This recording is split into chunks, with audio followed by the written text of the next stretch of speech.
भगवान Shri Krishna says in Bhagavad Gita 2.41, Shri Krishna ji Bhagavad Gita में 2.41 के श्लोक में ये कहते हैं कि व्यवसायित्मिक बुद्धिर एक कुरुनंदन बहुसक हई अनंतश्च बुद्धयो अव्यवसीयनम।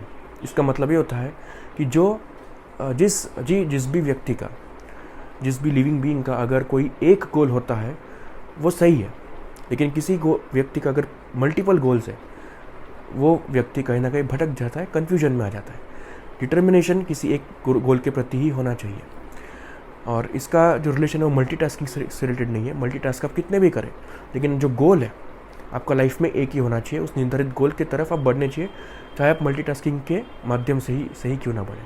आया बढ़ते हैं हमारी स्टोरी की तरफ। आज मैं आपको उस डिटर्मिनेशन की स्टोरी बताऊंगा। इस श्लोक से रिलेटेड है कि दो पक्षी होते हैं, एक हस्बैंड और वाइफ। वो दे ले देयर एग्स, उनको वो अपने अंडे देते हैं, और वो जो अपने अंडे हैं वो सी शोर की तरफ रखते हैं, समंदर की तरफ की, और क्योंकि उनको भ्रमण करने घूमने जाना होता है तो वो समुद्र से कहते हैं कि आप हमारे अंडों की रक्षा कीजिए, हम भ्रमण करके आते हैं।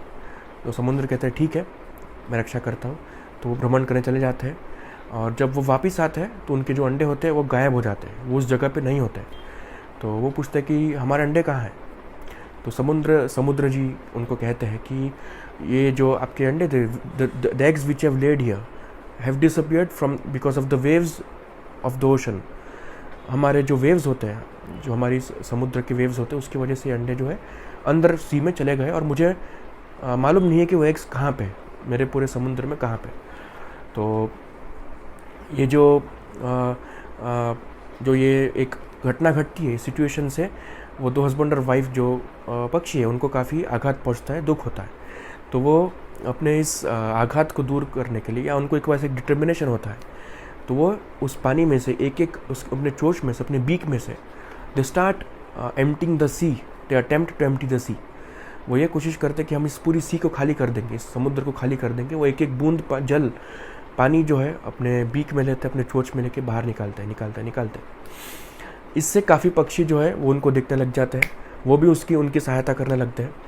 इस पूरे दृश्य को श्री गरुड़ जी, जो विष्णु भगवान के कैरियर है और जो इस ब्रह्मांड में सबसे बड़े पक्षी है, वो इस दृश्य को देखते हैं और अचंभित होकर पूछते हैं कि आप क्या कर रहे हैं।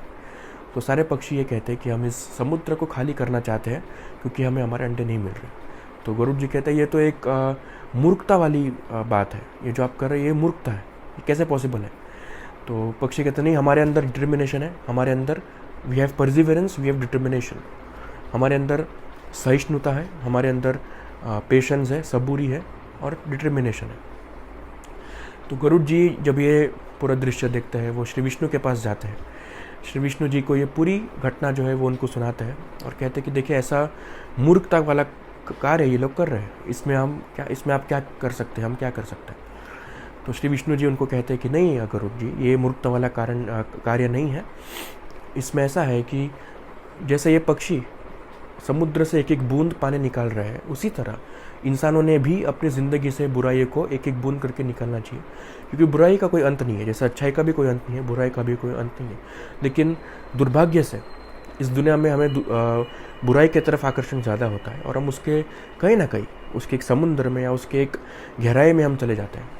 तो श्री विष्णु जी कैसे कहते हैं कि इसी डिटर्मिनेशन से, इसी डिवोशन से इंसानों ने भी अपनी ज़िंदगी से बुराइयों को निकाल बाहर फेंकना चाहिए, एक एक बूंद से क्यों ना सही।